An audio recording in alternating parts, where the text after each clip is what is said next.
Hello viewers, আশা করি সবাই ভালো আছেন। আবারও আপনাদের মাঝে একটি ব্লগ ভিডিও নিয়ে আসলাম।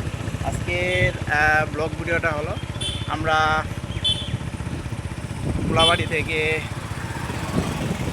দুনিয়াপুর যাবো। তো আমরা গোলাবাড়ি থেকে দুনিয়াপুর যাওয়ার পথে আমরা যা যা দেখতে পাবো সেগুলো আপনাদের মাঝে তুলে ধরবো। তো আমরা যাওয়ার পথে দেখতে পারতেছি এপাশে কত সুন্দর করে রাস্তার পাশে আপনারা দেখতে পারতেছেন।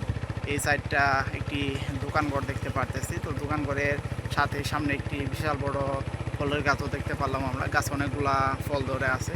তো এগুলা বলতে বলতে সামনে দিকটা যদি একটু দেখে আপনাদেরকে, সামনে পাশে বাঁশের সাহায্যে কত সুন্দর করে এই বেড়াগুলা তারা দিয়ে রেখেছে, আপনারা দেখতে পারতেছেন খুব সুন্দর করে। আর এদিক দিয়ে কিন্তু একটি মাটির রাস্তা আপনারা দেখতে পারতেছেন সামনের দিকে চলে গেল। তো এগুলা বলতে বলতে এ পাশটা যদি একটু দেখাই, তো এ পাশে আমরা দেখতে পারতেছি রাস্তার পাশে ছোট ছোট অনেকগুলা কাঁঠাল গাছ আর কামরাঙ্গা গাছ দেখতে পারলাম। কামরাঙ্গা গাছে বিশেষ করে ছোটো ছোটো অনেকগুলা কামরাঙ্গা আমরা দেখতে পারলাম ধরে আছে। তো সামনের দিকে একটি মালবাহী ট্রাক গাড়ি দেখতে পারতেছি। গাড়িটা অনেক সুন্দর করে সামনের দিকে চলে গেল, তা তো আপনারা দেখতে পারতেছেন।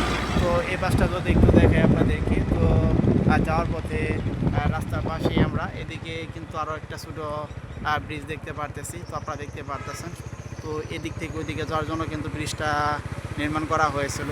তো সামনের দিকটা যদি একটু আমরা আপনাদেরকে দেখাই, তো সামনের দিকে কিন্তু আমরা আরও দেখতে পারতেছি একটি মোড়। তো আমরা মোড়টি অতিক্রম হয়ে কিন্তু আমরা আমাদের যে গন্তব্যস্থান সে স্থানে আমরা চলে যাব। তো এদিকটা যদি একটু দেখে আপনাদেরকে, তো আপনারা দেখতে পারতেছেন এখানে পাশাপাশি দুটি ব্রিজ। তো আপনারা দেখতে পাচ্ছেন মাঝখানে আবার একটি বিশাল বড় ব্যানারও দেখতে পারলাম।